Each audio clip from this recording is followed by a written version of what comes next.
রোজ সকালবেলা উঠে সিগারেট কিনতে যেতাম একটা দোকানে, যে দোকানের মালিক ছিলেন মুসলিম। তিনি দোকানে বসে থাকতেন, মাথায় ফেজ টুপি, থুতনিতে ছোট দাড়ি। আমি রোজ গিয়ে তাকে টাকাটা দিতাম, কিন্তু তিনি টাকাটা হাতে নিতেন না। তিনি বলতেন টাকাটা ওইখানে রাখতেন, তো আমি সেখানে রাখতাম। উনি এক প্যাকেট সিগারেট বার করে নিয়ে সেই সিগারেটটা আরেকটা জায়গায় রাখতেন, বলতেন আপনি ওখান থেকে নিয়ে নিন। তো এরকম দিনের পর দিন ঘটার পরে আমি একদিন তাকে জিজ্ঞেস করলাম যে আপনি এটা করেন কেন? আপনি তো টাকাটা নিচ্ছেন এবং সিগারেটটা দিচ্ছেন।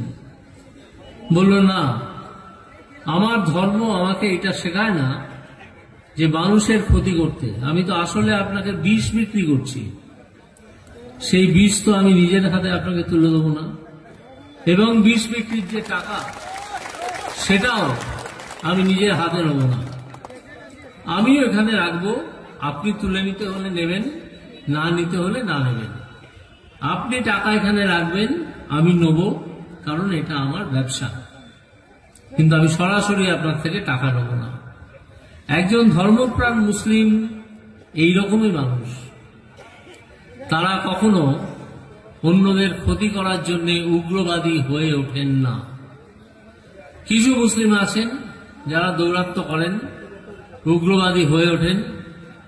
তাদেরকে কিছু লোক উৎসাহ দেয় উগ্রবাদী হয়ে ওঠার জন্যে, তাদেরকে টাকা পয়সা দেয় এবং হিন্দুদের বিরুদ্ধে লড়িয়ে দেয়। অনেক রায়টের অভিজ্ঞতা আমাদের আছে, মালদা, মুর্শিদাবাদে সাম্প্রতিককালেও আছে। আমি মনে করি তারা কিন্তু সঠিক মুসলিমের পথে নেই যারা এই কাজগুলো করেন। আপনাদের উদ্দেশ্যে, বিশেষ করে মুসলিম সম্প্রদায়ের মানুষ এখানে যারা আছেন, যারা সম্প্রতি বিজেপিতে যোগ দিয়েছেন, তাদের উদ্দেশ্যে আমার আহ্বান এবং আবেদন যে দেশটা আমাদের, দেশটা হিন্দুর এবং মুসলিমের একই সঙ্গে, দুজনের। দেশটা শুধু হিন্দুর মালিকানাধীন নয়, বা দেশটা শুধু মুসলিমের মালিকানাধীন নয়। আমাদের এগিয়ে যেতে হবে হিন্দু মুসলিম নির্বিশেষে।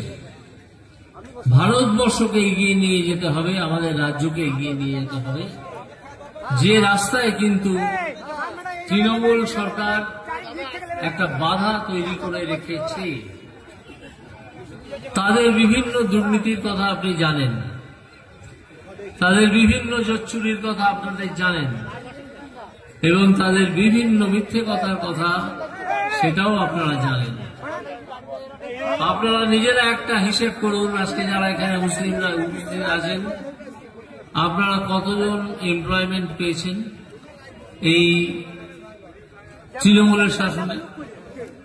সুস্থ স্বাভাবিক জীবন যাপন করার জন্য একটা এমপ্লয়মেন্ট, সেটা স্কুলের চাকরি হোক, সেটা অন্য কোনো চাকরি হোক, কোনো ছোট ব্যবসা হোক, এই করার সুযোগ কতজন পেয়েছেন? অনেকেই পাননি, এটা আমি জানি। হিন্দুদের মধ্যেও তাই, অনেকেই পাননি, এটাও আমি জানি। চাকরি যে টাকা দিতে পারবে তাকে বিক্রি করে দেওয়া হয়েছে, সে হিন্দুই হোক আর মুসলিমই হোক। এই যে দুর্নীতি এবং চুরি জচ্চুরির ব্যবসা, এইটা থেকে আমাদেরকে মুক্ত হতে হবে, এবং এই মুক্ত হতে গেলে তৃণমূলকে শাসন ক্ষমতা থেকে সরানো অত্যন্ত জরুরি। এমন নয় যে বিজেপি এলেই সব মুসলিমদের মেরে ফেলা হবে, আদৌ কখনো তা হবে না। কেউ একথা বলেনি। বিজেপিও মনে করে যে ভারতবর্ষ হিন্দুদের যেমন দেশ, মুসলিমদেরও দেশ।